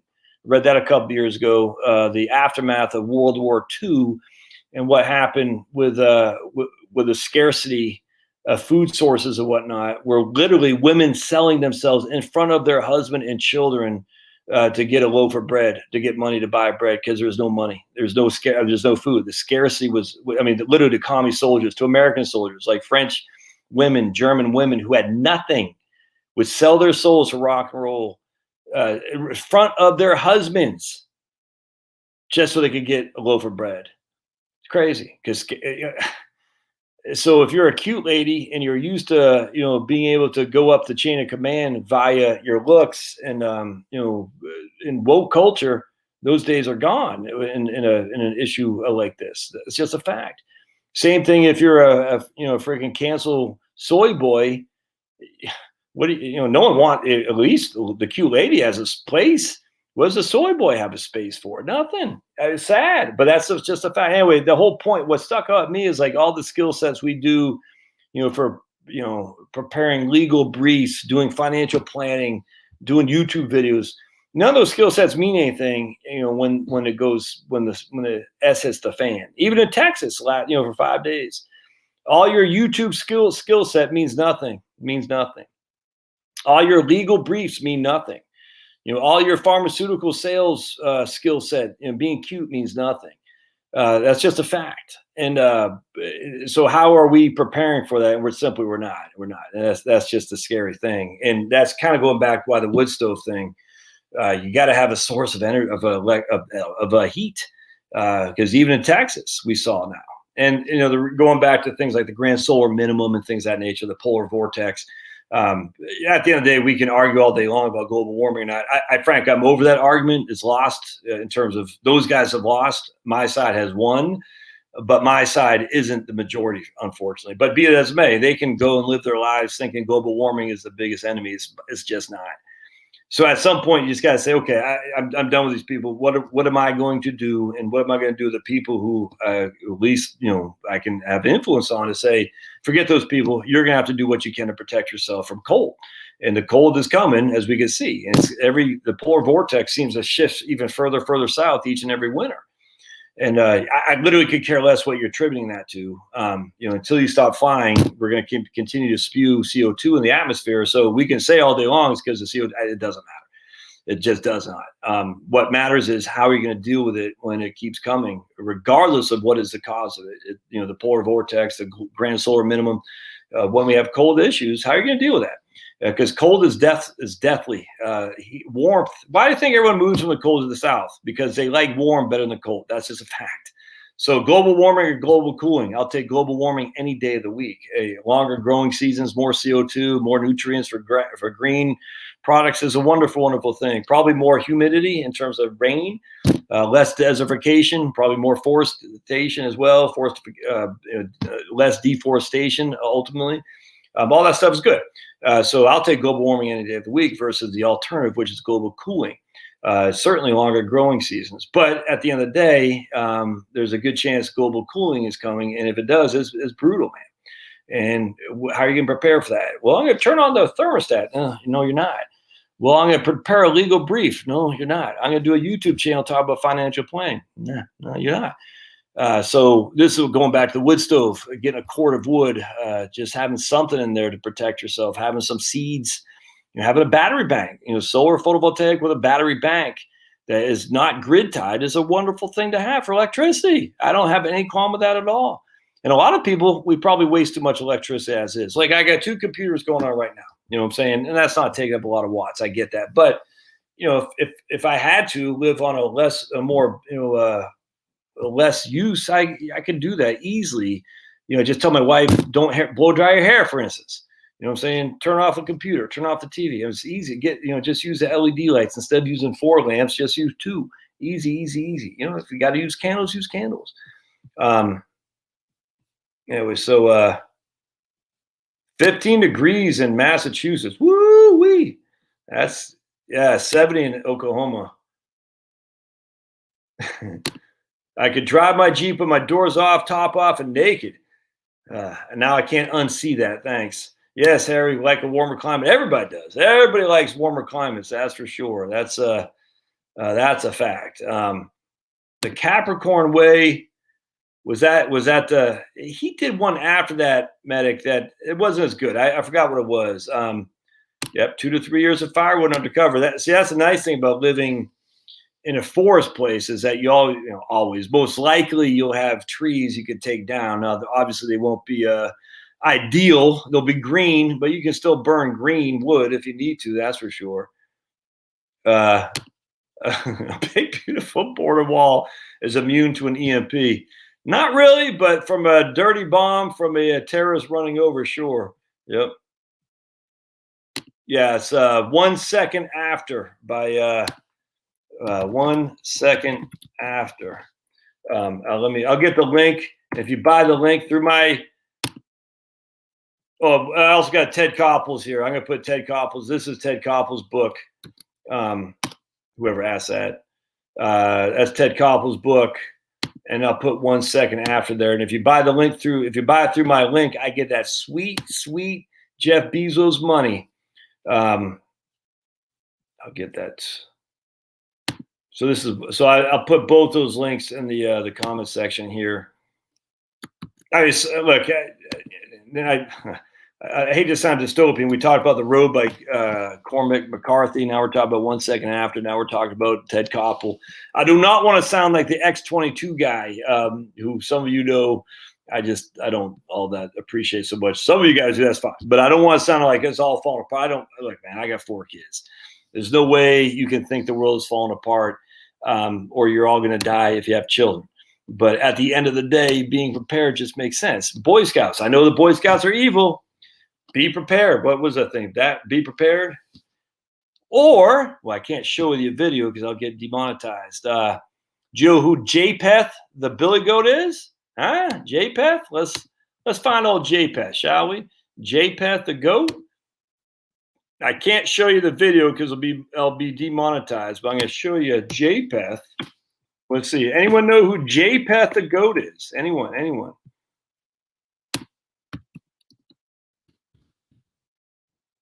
Anyone know Japheth the Goat? Probably the best character in all of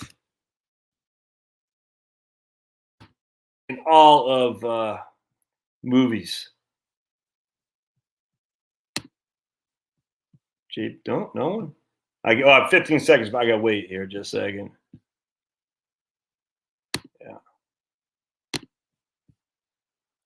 Yeah. If you have to surface, if you have to search that.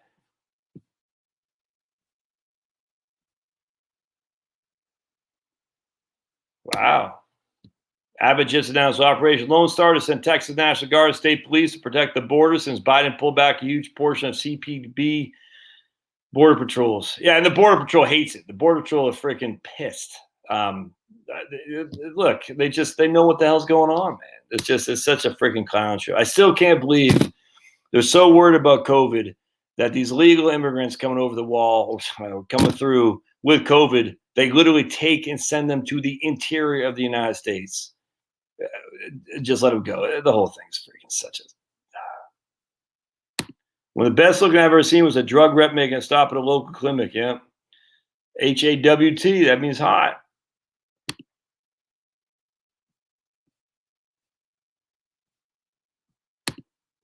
Well, hopefully you don't have to wait till EMP happen to appreciate the Second Amendment. I would just say Black Lives Matter makes people appreciate the Second Amendment, man. Yeah, Austin's a clown show. Yeah, Austin. Yeah, it is. Okay, cool. Yeah, it's crazy, Jill. They're trying. It's like Hugo Chavez all over. Let's get our supporters in the military, and we'll weed out all those others as extremists. And Erdogan in Turkey is the same thing. Was it? Yeah, right. Pepe Le Pew. It was a nice skunk. Yep, they're banning him too.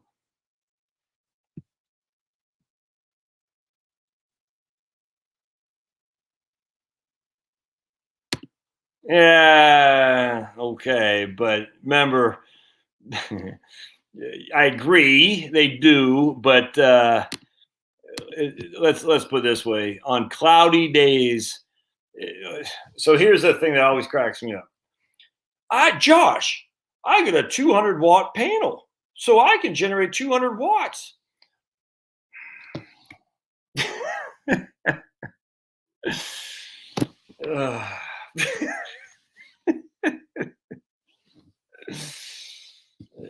So, under that math, and I'm not saying you're doing this, medic. I got a 200-watt panel. It's a 1 square meter, 200 watts. That means I can get 200 times 24. I'm getting 4.8 kilowatt hours on that per day. No. Not happening. It's not happening. It's the whole thing is silly. It's silly. That is nameplate. Is that, I forgot, nameplate? That's if the panel is right above you at 12 o'clock in the afternoon or noon, whatever, with no clouds in the sky, none whatsoever. You're not getting 200 watts throughout the day. And this is where it just basic, and I'm not yelling at my man medic here, basic numbers, how solar works. It's so flippin' simple, guys. It's so easy. Your average watts that the sun leaves on your ground. So the sun's shining, all right? The average it shines on a square meter in your neck of the woods in Atlanta, the average is about 170 watts. All right. So on average, on any given time, that's all in average. Sometimes it's more, sometimes it's less. But on any given time, 1 square meter in the Atlanta area would have 170 watts from the sun on any given time. Now, obviously, right now there's none, and at noon is more, but it would be about 1,100 or so. But just for simplicity, on average, we get 170 watts per square meter. So if you have a 200-watt panel inherently you cannot get 200 watts 24 hours a day. It's idiotic. And I'm not saying medics saying this, but this is where a lot of people make the mistake. But it's even worse than that. Because on average, you get 170 watts per square meter in Atlanta. The best efficiency on the market solar panels are 25%. Yes, they have tests in a lab for 33% efficiency. That's impossible. They're never going to be rooftop solar photovoltaic. And I argue with my man Alberto from California about this all the time. He says technology will lead it. Okay, I get that, but maybe it's not here. I don't expect it to ever be. It's kind of like the batteries. The technology's coming. No. I mean, maybe it is. I'd love to be wrong. There's no way. I'm not holding my breath for that. I'm certainly not waiting for that. So I'm not preparing to wait for that. Anyway, so if you have 170 watts that shine on your that flow from the big guy upstairs, not the big guy upstairs, the heat tab in the sky that flows onto your meter squared. Remember, 1 square meter ain't a small space, by the way. All right, that's a rather big space. And the average efficiency or good efficiency of a solar PV panel is 25%. You take your trusty calculator, you say 170 is average, times that by 0.25. Oops. That's 42 watts that I'm able to turn into electricity on an average square meter in Atlanta. 42 watts. All right, so we take 42 watts, we times that by 24, and that 42.5 watts times by 24, that gives us 1 kilowatt hour is what we're getting on 1 square meter in Atlanta. I hope that makes sense. And now some places like Los Angeles is about 230 watts per square meter on average. Some places like Maine and Boston, it's like 110. So it doesn't take a rocket science now to figure out, well, I need a hell of a lot of land in which to generate enough electricity to run what I need to run. It just is that simple. And the two things they'll say is, well, Josh, once we get battery storage, okay, all right, well, hold your breath then, because that's not coming anytime soon. Or they'll say, Josh, once we improve efficiency, okay, well, hold your breath, because those things aren't here, and they're not coming anytime soon. They're just not. Well, the Tesla Powerwall, okay, I've been hearing that for 10 years, and it might help to store electricity. It's not going to do anything. It might do a little bit, not much. It's small potatoes. And so remember, we have a huge solar arrays in California and other places throughout the country.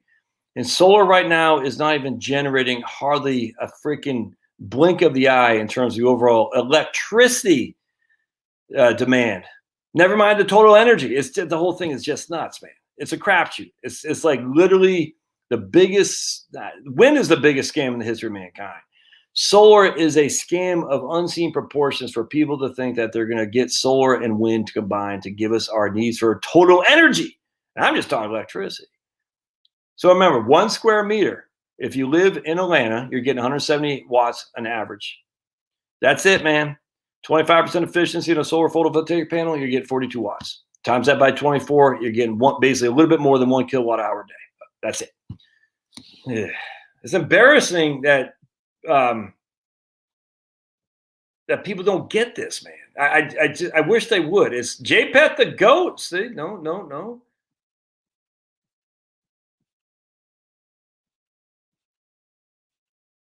All right, so let's show JPET the GOAT here. And JPET the GOAT is the only GOAT that matters. All right, so we are going to, I got to go here. And I can tell some of you are too young and some of you don't have kids, or some of you are too old to have had kids at this time. Hoodwinked, the Be Prepared scene. Now, I can't do this because I'll lose my sweet, sweet money. You all should watch that because JPET the GOAT is the best song you've ever heard in your life. Well, you came to the right goat. You came to the right goat. It goes, oh man, 30 years ago, 30 years ago, which put a spell on me when it came to, I can't remember how the lyrics go. Anyways, from the movie Hoodwinked, probably the best movie ever known. Hoodwinked and Napoleon Dynamite and Back to the Future, probably the two best movies ever seen. So Hoodwinked is great. It's a cartoon, Josh. I'm too mature. Oh no, man. The cartoon is fantastic. Hoodwinked. All right, so I want to share with you another book that you got to get if you're interested in this stuff. Yeah, and I've shared this book a million times at Sunday. Sustainable Energy Without the Hot Air, and you should buy this as a not a hardcover, but a physical book, not the PDF. And I will share this with you, and you should buy it through my link so I can get that sweet, sweet money. All right, so we're gonna go here. The best book you'll ever read on this stuff right here. All right, you can see I bought it in 2017. Paperback's $33. You can actually get this for free on PDF. And so if you work for a company and you can snake them by using their printing mechanism, you should. This guy is not a right-winger by any stretch of the imagination. He just is reality. He's dead now. He's reality of the physics of clean energy. Sustainable Energy Without the Hot Air. And now you can get this, and we go to DuckDuckGo. So sustainable energy right here. You can get this with for free on this website right withouthotAir.com. You can generate all this for free. The UK has the best wind resources in Europe. Sustainable James Lovelock. Anyone know who James Lovelock is? He had written a book about Gaia, about the love of Gaia. They don't use God, they call him Gaia. James Lovelock is now the biggest advocate for nuclear you'll ever find, because he recognizes the reality of the insanity of sustainable energy. It's not going to happen.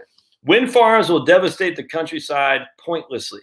How much wind power could we plausibly generate? We can make an estimate of the potential of onshore land-based wind in the UK by multiplying the average power per unit land area of a wind farm by the area per person UK. All right, so let's see. He's got what's he? There's on here. He talks about right here. Chapter B explains how to estimate the power per unit of a wind farm in the UK. If the typical wind speed is 6 meters square, 13 miles per hour, the power per unit of a wind farm is 2 watts per meter square. 2 watts per meter square, my friends. Remember, we just did a solar. It's 42 watts per meter square. 2 watts per meter square. But Josh, we can make it 2 times more efficient. 4 watts per meter square. But Josh, we can make solar 10% more efficient. 46 watts per meter square. It's embarrassingly low. You can't change the physics of this stuff. Until there's battery power that can store this, it doesn't matter. It's a freaking fake false flag. It's fake. And look, Michael Mann did a video on this. I'm not Michael Mann. Freaking Michael Moore, because Michael Mann's a clown. It's fake.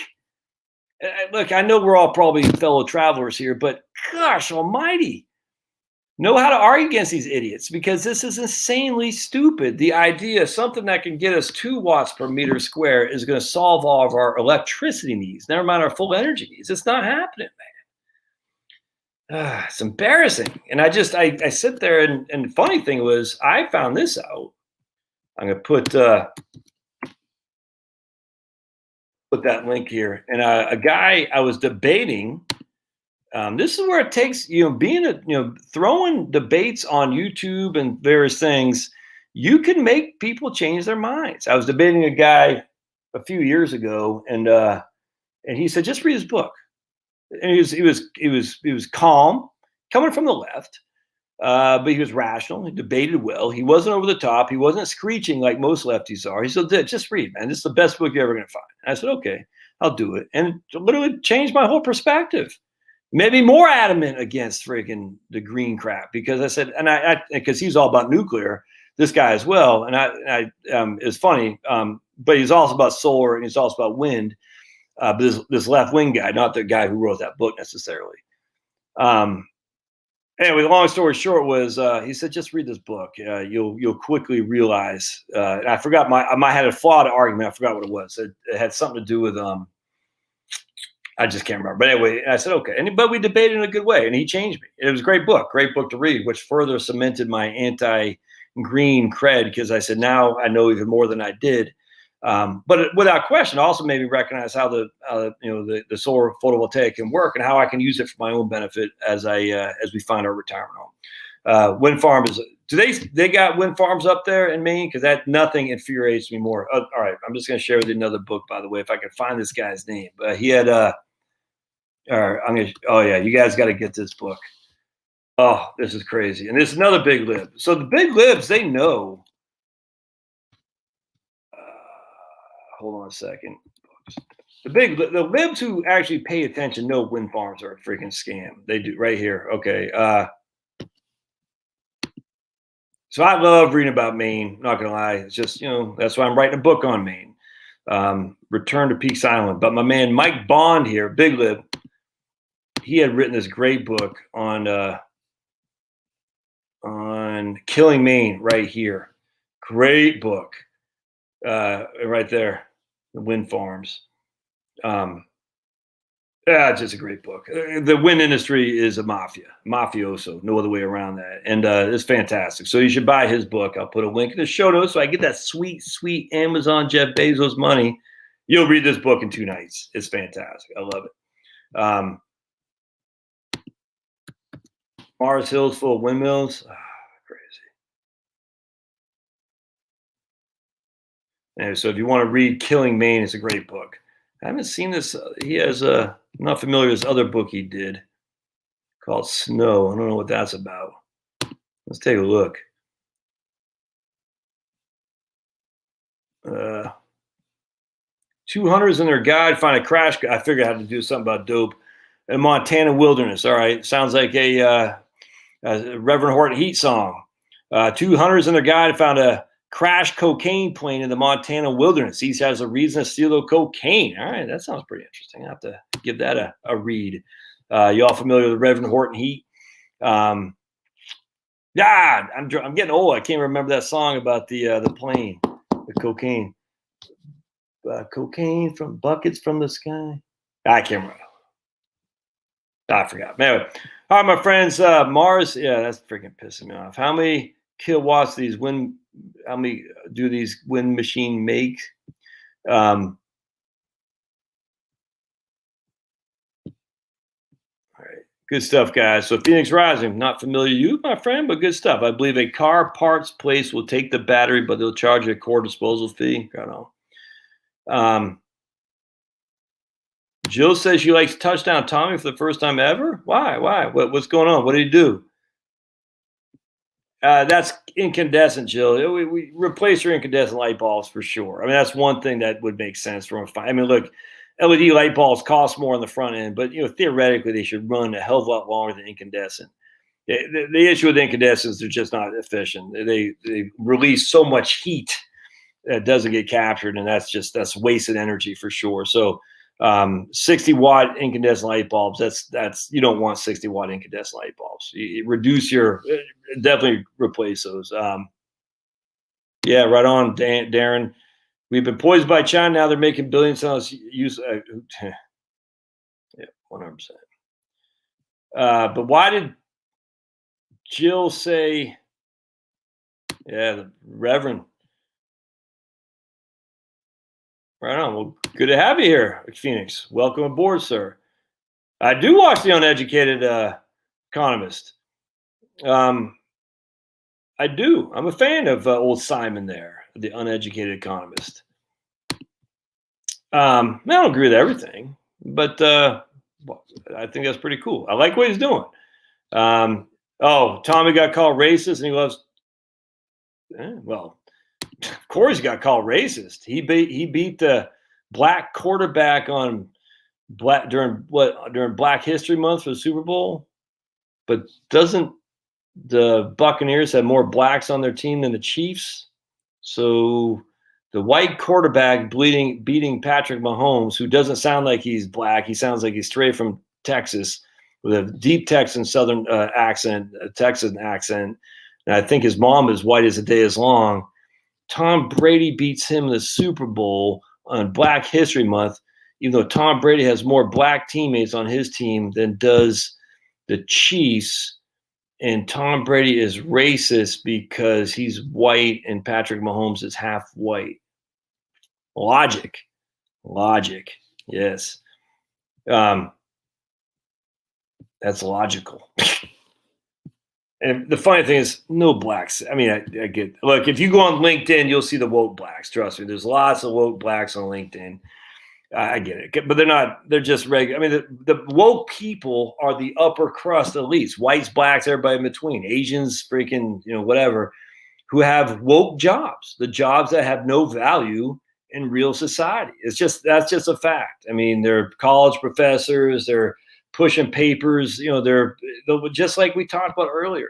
These woke people, and they're all on LinkedIn. I mean, just go on LinkedIn and you'll see some of the diatribes on some of these woke blacks who are it's just crazy racist stuff. And then you realize they're just paper pushers, no different than the woke whites on there. They're just paper pushers, man. They're not bringing any value to anybody.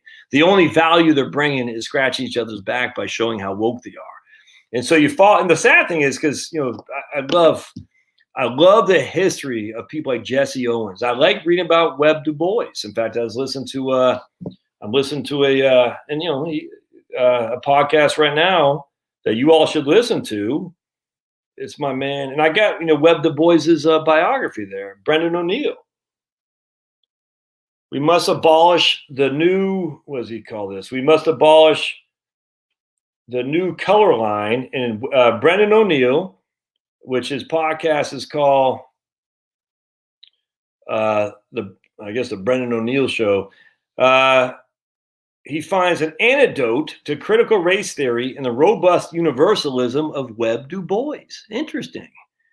So that's good stuff, because I'm not going to say I'm a big fan of Du Bois, but if you actually read some about him, you realize what used to be, I say black nationalists, not Marcus Garvey-ish, but somewhat. It's just a different kind of. Even that right now, even Martin Luther King is a racist against blacks apparently, because he doesn't see any color. Webb Du Bois, same kind of thing. I mean, he would not fit in with the woke. That's how far left the woke has gone for Black Lives Matter. But look, I'm not black, so they can do whatever the hell they want. I don't care. But seeing the whites that chirp in and saying, we need to be quiet and let black people talk. I'm like, dude, you just sound like an idiot. You're embarrassing. You're not only to white people, the black people know that you're a fool. I mean, look, stop. Black people don't need a white knight. They don't. It's embarrassing. I'm like, stop. But go to LinkedIn, you'll get a kick out of it, because it's funny. And there's always a white guy or lady, and they always got their pronouns. They always, it's embarrassing to say, we need to go to the back because we've had it too good for too long. I said, you have to be rich to talk like that. You have to have class privilege, because there's no such thing as white privilege to talk like that. It's embarrassingly stupid. It's funny, actually, because no people think like this other than that group of woke elitists who have no value in a real society. It's nuts. And anyway, it's just kind of it's funny. But anyway, I can't remember where I went down there. But but Brendan O'Neill, he writes. He's from UK. His podcast is the Brendan O'Neill Show. I like him. He writes a paper in the UK. I forgot what it's called, but anyway, follow Brendan O'Neill. He's an anti-woke guy. I love it. All right. Yes, but remember, William wasn't rigged. It's free and clear. Georgia, I can tell the libs are getting nervous, because Georgia, they're advertising here like crazy that it was all happy and unicorns for everybody voting. Previously, even Republicans liked the mail-in ballots. It was all happy, but now they're trying to take away the rights of minorities to vote. They do this every time. It's the same. They're going into the same freaking well every single time. It's either going to kick Granny off Medicare, reduce her Social Security, or disenfranchise blacks. It's the same thing every time. So Georgia has both houses have passed their own version of secure bills for voting, which is a great step. Presumably Brian Kemp will sign it because he says he's going to run again, which I in some way I hope he does. I hope actually I don't hope he does. But I don't know. We'll see what happens. But he says he's going to run again. It'd be interesting. Anyway, long story short, so they're fixing it here in Georgia. Other states are doing the same, where the Republicans have the legislature and the House, and the governorship. It's called a uniparty, a trifecta, essentially. If they're not fixing the election rules, they should be freaking just – you'd never vote for these people again. Like Ohio, I don't know. I know Mike DeWine is a governor. He's a con. I don't know who controls the legislature in Ohio. If they're not fixing it, they need to all go pound sand. Georgia, Arizona is fixing it. Nevada, we don't control the governor. I don't know what the legislature is. Florida led the way. But remember, DeSantis won by this much in Florida. That's it. Pennsylvania, until we get the governorship back, it's gone, man. Michigan, don't have the governor, gone. Wisconsin, don't have the governor, it's gone. Those things can't be fixed unless there's enough to override a veto, and there never will be in those states. I hate to say never will be. I don't think there is. Minnesota, gone. So the facts are, it's great to have Arizona and Georgia, Texas, hopefully keep it clean. But, those big three, Michigan, Pennsylvania, and Wisconsin, it doesn't matter. We have to win those states. If we can't win those states, we can't win. And as such, because they have half Whitmer, Wolf, and whoever the governor is of Wisconsin, whatever the guy's name is, there's just going to be more of this crap, which is too bad. Because the Republicans never do anything. See, this is the issue. The Republicans held Scott Walker. He held the legislature. He held governorship, but they didn't do crap. They should have done crap. They didn't. And people call it, we were saying this for years, vote fraud. And they just didn't do anything because they did not want to face the wrath of the media saying they're racist, disenfranchising blacks. Well, at some point, you got to say, I think a lot of people are being disenfranchised with the clean and fair elections, if you know what I'm saying. It's more than just one group of people, because now there's lots of people that are being disenfranchised. And as such, but it's clean and fair. So I'm not saying anything happened in 2020. But I'm saying if you want to have no disenfranchisement, then you have to have freaking, you gotta fix it. You gotta fix it. But who benefits from not fixing it? Anyway, yeah. Yep.